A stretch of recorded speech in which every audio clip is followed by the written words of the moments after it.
راجہ جمیل جن نے بھی دعا کے لیے کہا ہے، اللہ سب کی دعائیں قبول فرمائے۔ ایک آدمی پہ دم لگی ہے، پاکستان میں وہ دم نہیں دے سکتا، لیکن پاکستان میں جب اللہ اس کو پیسے دیں تو مکہ مکرمہ میں کسی دوست کو پیسے بھیج کے دم کروائیں۔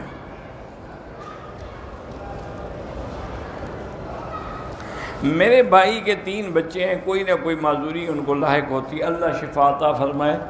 سورۃ فاتحہ پڑھ کے دم کر کے خود پلایا کرو۔ اگر سونا جو ہے وہ تو 7.5 تولے سے کم ہے، لیکن 52 تولے چاندی کے برابر زکوٰۃ دینی پڑے گی۔ قبر پر ہاتھ اٹھا کے بھی دعا مانگنا جائز ہے۔ حضور جنت البقیع پہ کھڑے ہوئے اور آپ نے ہاتھ اٹھائے ہوئے تھے، دعا مانگ رہے تھے۔ کسی نے زمین ٹھیکے پہ دی ہے تو پیسے تو لے گا نا اللہ کے بندے، جب پیسے لے گا تو پیسوں کی زکوٰۃ دے گا۔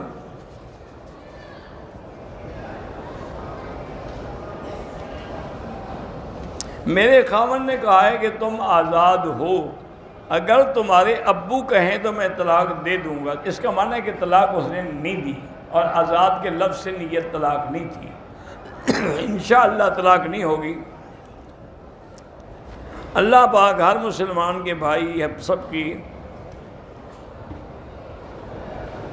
کسی صحابی یا رسول اللہ کو کوئی مثالہ نہیں لگایا گیا دفن کے وقت، مثالہ لگا کے کوئی بھی دفن نہیں کیا جاتا۔ لوگوں نے مشہور کر رکھا ہے کہ ہاں مثالہ لگا دیتے ہیں اور لاش جلدی گل جاتی۔ سب کسے تم نے دیکھا ہے مثالہ لگاتا ہوا؟ وہ کون سا مثالہ ہے؟ کیا نام ہے اس کا؟ ایسے قصے تو نہ کیا کرو نا۔ حضرت علی کے والد اسلام نہیں لے آئے، اس لیے ان کو علیہ السلام نہیں کہنا۔ انہوں نے اسلام قبول نہیں کیا، آخری وقت تک حضور کوشش فرماتے رہے۔ وضو میں جو ہم گردن کا مسح کرتے ہیں یہ صرف فقہ حنفی میں ہے، باقی ائمہ کے نزدیک نہیں ہے۔ اور فقہ حنفی میں ہے کہ ایک روایت میں آتا ہے کہ جو آدمی گردن کا مسح کرتا ہے اللہ اس کو قیامت والے دن اغلال جہنم کے جو ہیں ان سے بچائیں گے۔ ایک بچی پریشان ہے اپنی فیملی کی وجہ سے، وہ بد زبانی کرتی، اللہ ہدایت دے، اللہ ان کے جھگڑے ختم کرے۔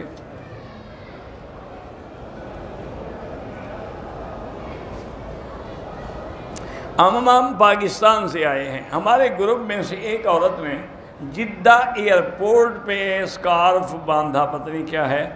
بہرحال اگر وہ نیت پاکستان سے کر کے آئی تھی تو کپڑا اسے جدے باندھا، کوئی حرج نہیں، ٹھیک ہے۔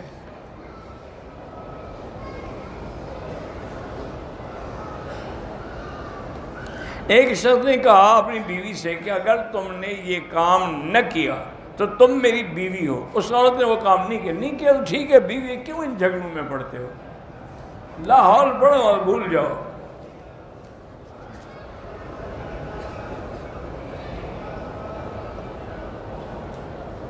ایک عورت نے خانہ کعبہ کا طواف تو مکمل کر لیا، صفا مروہ کے 2 چکر لگائے، باقی نہیں لگائے، دم پڑ گئی۔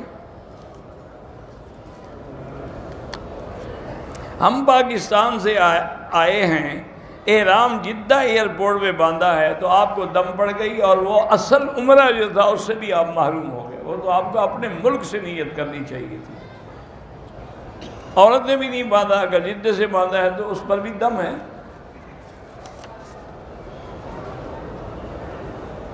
بندوق سے اگر مچھلی کا شکار کریں جائز ہے کھانا، کوئی بات نہیں۔ جب ہر شکار جائز ہے تو مچھلی کا شکار بھی جائز ہے۔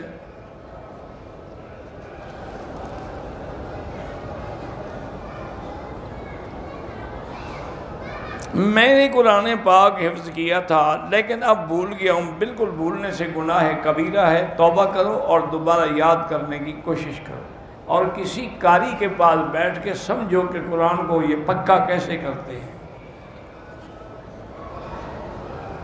میں نے مسجد عائشہ سے عمرہ کیا، طواف بھی کیا، صفا کی، اس کے بعد کھجور کھا کے پانی پیا، حل کرنے کے بعد نہانے سے پہلے احرام کی حالت میں کھانا منع تو نہیں ہے؟ آپ تو پاکستان سے جب احرام باندھ کے آتے ہیں پہلے ہی جہاز میں روٹی کھانی شروع کر دیتے ہیں، تو پھر منع کیسے ہوا؟ آپ تو ابتدائی وہاں سے کرتے ہیں. اور ماشاءاللہ کتنے خوش نصیب ہمارے حاجی ہیں کہ غیر محرم عورت کے ہاتھ سے کھاتے ہیں. وہ کھانا جو ہے یار ہوسٹس دیتی ہے نا، جس کو دیکھنا بھی حرام ہے، اس کے ہاتھ سے کھانا کیسے جائز ہے؟ میں ایک دفعہ پتہ نہیں امریکہ سے آ رہا تھا. اللہ کی شان یہ ہے کہ فرسٹ کلاس میں کوئی بندہ ہی نہیں تھا، صرف میں اکیلا تھا. بہرحال تھوڑی دیر گزری تو ایئر ہوسٹس آئی. اس نے کہا کہ حضرت آپ کیا کھائیں گے؟ میں نے کہا بیٹی میں نے کچھ بھی نہیں کھانا، مجھے نیند آئی ہوئی ہے، میں کئی دن جلسے کر کر کے جاگا ہوا ہوں، بس مہربانی کریں مجھے سونے دیں. اور نے کہا جی مجھے پائلٹ نے ہدایت کی ہے کہ میں مکی صاحب کا خصوصی خیال رکھو اور خود اور جو چیز کہیں وہ پکا کے پیش کرو. میں نے کہا بیوی میں نے نہیں کھانا ہے. انہوں نے کہا جی میں آپ کو اپنے ہاتھ سے کھلاؤں گی. میں نے کہا تمہارے ہاتھ سے کھانے سے میں کوئی بزرگ بن جاؤں گا؟ میں تو اور گناہ گار ہو جاؤں گا تمہارے ہاتھ سے کھانے سے. بہرحال اس نے کہا جی آپ کی مرضی. میں نے کہا بس میری مرضی یہی ہے، مہربانی کر کے مجھے تنگ نہ کرو اور مجھے آئندہ آ کے ڈسٹرب نہ کرنا، کیونکہ اس پورے ایریے میں کوئی بندہ اور نہیں ہے. تو ایک اکیلی عورت ہو، اکیلا مرد ہو، تیسرا پھر شیطان ہوتا ہے. اس کو بھی پھر بات سمجھ آ گئی، اللہ جزائے خیر دے، وہ پھر تنگ نہیں کیا. بہرحال ایک آدمی نے بینک سے سود لیا ہوا ہے، اگر ہم قربانی میں اس کو شریک ہے، اللہ کے بندے گناہ گار ہے، کافر تو نہیں ہو گیا کہ قربانی میں وہ شریک نہیں ہو سکتا. طواف کے دوران کعبے کو نہ دیکھیں، قدم زمین نظر نیچے رکھیں، چونکہ طواف نماز کے حکم میں ہے. اور نہ مقام ابراہیم کو ہاتھ لگائیں. طواف میں 7 چکر ہوتے ہیں، 8 لگاؤ گے تو سنت رسول کی مخالفت کرو گے.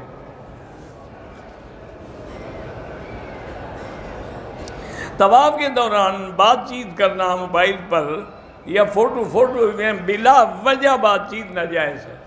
بلا وجہ فوٹو نکالنا بھی ناجائز. تم اللہ کے کعبے کے باہر پھر اتنا تمہیں ہوش ہے کہ ویڈیو بنا رہے ہو، یعنی تمہارے دل میں کعبے کا کوئی مقام ہی نہیں ہے.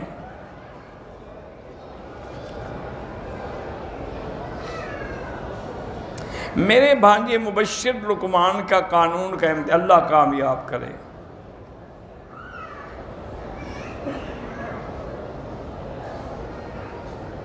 بہرحال اگر ایک لڑکی نے غلطی کی، اس سے گناہ ہوا، پھر اس کی شادی کسی دوسری جگہ ہو گئی، وہاں خوش، توبہ کر لے بس، پھر مسئلے پوچھنے کی کیا ضرورت ہے؟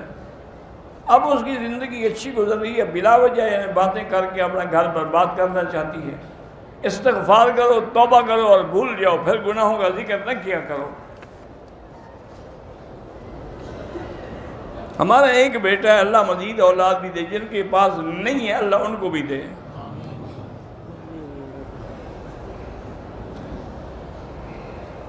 ایک آدمی کی بیوی کو کم از کم 20 سال سے بھی زیادہ عرصہ روٹھے ہوئے ہو گیا ہے، اب وہ طلاق دینا چاہتا ہے. بالکل طلاق دے، باقی حق المہر تو اس کو دینی ہی دینی ہے.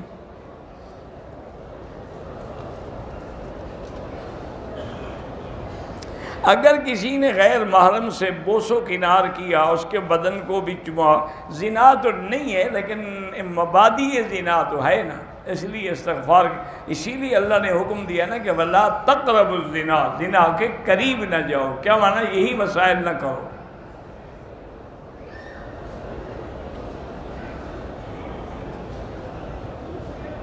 ایک آدمی اپنی بیوی کی ہر ضرورت پوری کرتا ہے، لیکن نان نفقے کے علاوہ بھی اس کو کچھ دینا چاہیے. ہاں، اس کو نان نفقے کے علاوہ بھی کچھ نہ کچھ دیا کریں تاکہ اسے احساس ہو کہ یہ میری چیز ہے.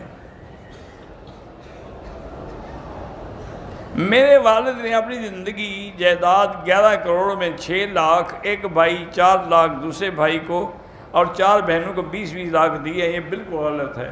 مقامی عالم سے جا کے فتویٰ لکھا کے اس پہ عمل کرو.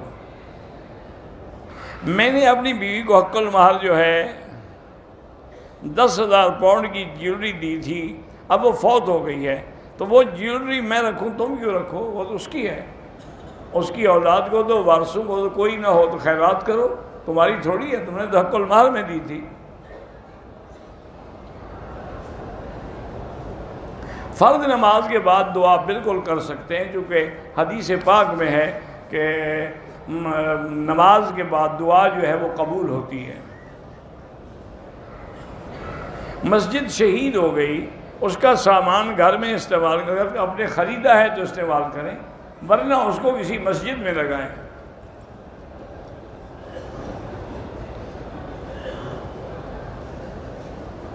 ایک استانی ہے جس کی تنخواہ ہے 30,000، اگر وہ اپنے قائم مقام کسی دوسری استانی کو 10,000 روپے کے دے کے بھیجا کرے، بالکل دھوکہ ہے، فراڈ ہے۔ وہ 30,000 تمہارے لیے دیتے ہیں، تمہاری دوسری استانی کے لیے تو نہیں دیتے۔ دمے کا مریض روزے کی حالت میں انہیلر استعمال نہیں کر سکتا، چونکہ انہیلر کی جو دوا ہے وہ اندر جاتی ہے۔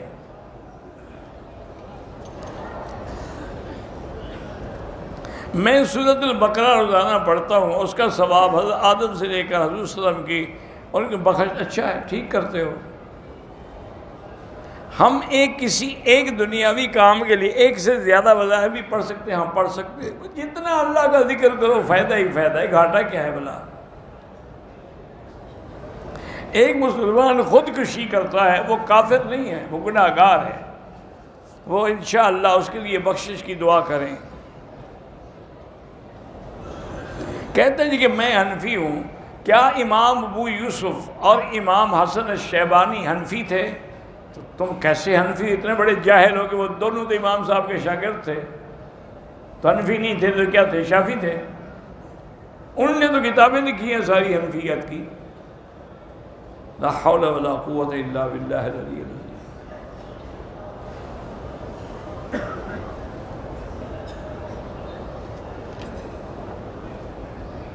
کہتے ہیں جی کہ ایک ہندو روزانہ کلمہ پڑھتا ہے، کلمہ توحید کا ورد بھی کرتا ہے، اور کہتا ہے کہ یا اللہ یہ میری امانت ہے، مجھے حالت نظم میں واپس کر دیں، تو اسے اللہ کلمہ نصیب کرے گا۔ بالکل، جب پڑھ رہا ہے کلمہ تو اور نصیب کیسے کرے گا؟ وہ مسلمان ہے۔ ہماری بیٹی کا امتحان ہے، اللہ کامیاب کرے۔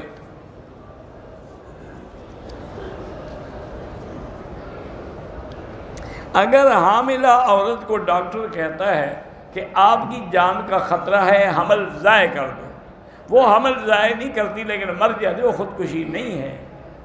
اس کو امید تھی اللہ کرے گا شاید ٹھیک طرح سے ہو جائے۔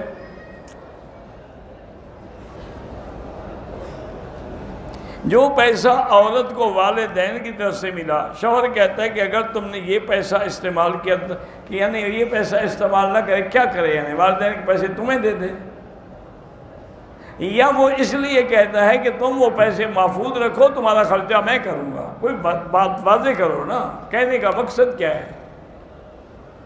ہر بات میں ان کو طلاق کی یاد ہے بس۔ ہارون آباد میں مدرسہ بنا رہا ہوں، اللہ کامیاب کرے۔ لوگ کہتے ہیں کہ علماء کرام کا سیاست میں کیا کام ہے؟ علماء نہیں آئیں گے سیاست میں تو پھر یہی ہوگا جو حشر ہو رہا ہے۔ جب لوگ آئیں گے غلط تو نتیجے بھی غلط نکلیں گے۔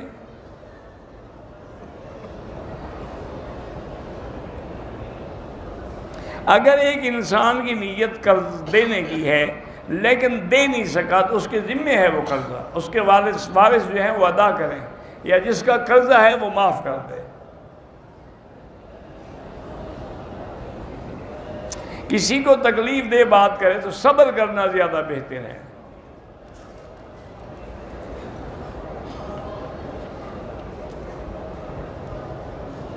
میرے والد نے میری بیوی کے ساتھ نعوذ باللہ بدفعلی کی تو آپ پر حرام ہو گئی، بات ختم، رہ کیا سکتے ہیں اس کے ساتھ؟ والد کے ساتھ کیا کرنا ہے؟ کچھ بھی نہیں کرنا چاہیے، ان کا معاملہ اللہ پہ چھوڑ دیں، اللہ خود بدلہ لیں گے۔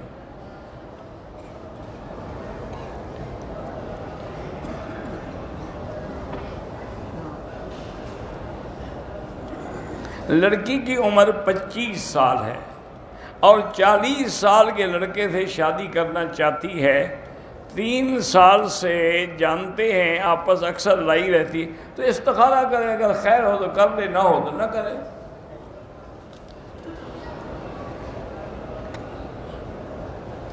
اگر ماں باپ جھوٹے ہیں تو ان کو پنچایت میں قسم دے کے سچے ثابت کرنا۔ کیوں سچ؟ جب جھوٹے ہیں تو جھوٹے۔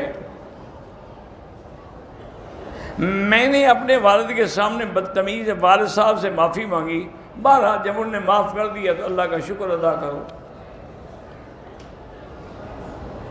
ہمیشہ باوضو رہنے کے لیے اگر ضرورت ہو تو استنجیگی کرے، ورنہ نہ کرے۔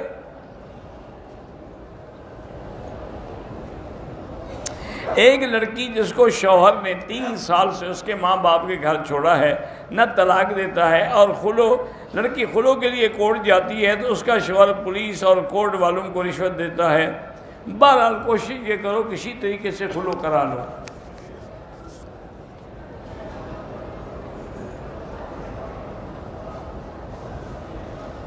فقہ کی وجہ سے تو کوئی تفرقہ پیدا نہیں ہوا، تفرقہ پیدا ہوا ہے تمہارا انکار کرنے سے۔ یہ سارے فرقے کب پیدا ہوئے؟ انگریز کے بعد۔ پہلے تو کوئی فرقہ نہیں تھا، جھگڑا بھی کوئی نہیں تھا۔